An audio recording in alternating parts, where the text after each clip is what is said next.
It's a classic summer scene. You're working in the garden, cleaning out the garage, or maybe just walking barefoot in the yard. Then it happens, a sharp sting.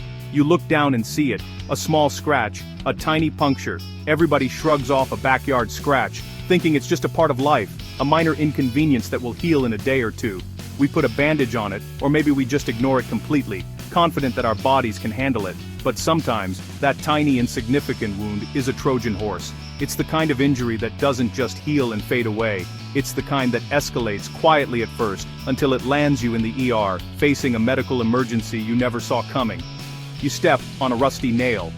It's the textbook example we all hear about, the one that immediately brings a single word to mind: tetanus. But what do you actually do in that moment? The answer is critical, because what you do next can be the difference between a quick recovery and a life-threatening ordeal. Do this fast, or you risk tetanus. I used to think a tiny nail was nothing to worry about. A little soap and water, and you're good to go, right? Then, I learned the hard truth about why you never, ever ignore it. The danger isn't about the size of the wound, but what it carries. Blink, and it's healed. The skin might close up in a day, looking perfectly fine on the surface. Not always. That superficial healing can be deceptive. Some wounds, especially deep punctures, carry a hidden danger.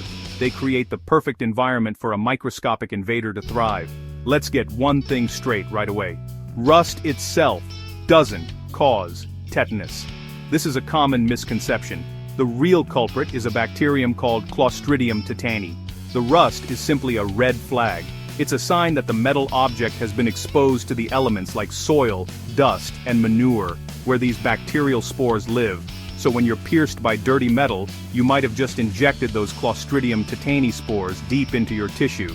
And here's the crucial part. Those spores thrive in low oxygen environments. A deep, narrow puncture wound that closes up quickly at the surface is the ideal breeding ground. It seals them off from the air, allowing them to germinate, multiply, and begin producing a powerful neurotoxin. This is why the source of the wound matters so much, especially if it's contaminated with soil or debris. The risk isn't limited to nails. Think about rusty garden tools, splinters from old wood, thorns from a rose bush, or even animal bites that break the skin.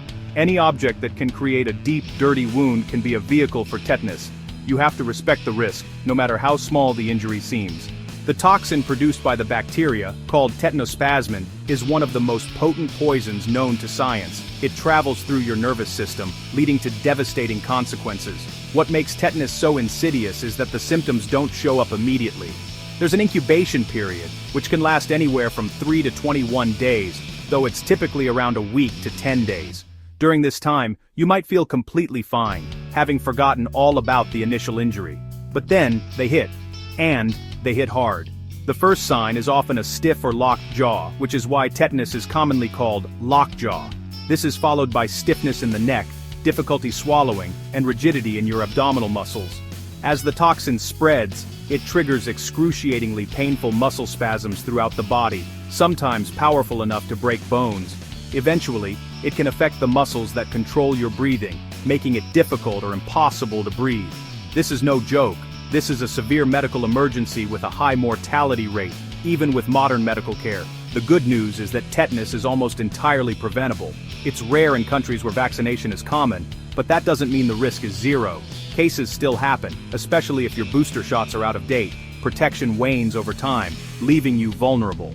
So here's the fast rule you need to remember. If you get any wound that is deep or visibly contaminated with dirt, soil, or saliva, like from an animal bite, you need to act. First, clean the wound thoroughly with soap and water. Apply direct pressure with a clean cloth if it's bleeding. Then, get professional medical care, ideally within 24 hours. Don't wait for symptoms to appear. And what about your vaccination status? If you can't remember your last booster shot, assume you need one. The general rule is a booster every 10 years. However, for a high-risk wound, one that's deep or dirty, doctors recommend a booster if it's been more than 5 years. Don't wait. Depending on the wound and your vaccination history, treatment can include a tetanus booster shot, antibiotics to kill the bacteria, thorough wound care, and in some cases, a dose of tetanus immune globulin or TIG, which provides immediate temporary protection.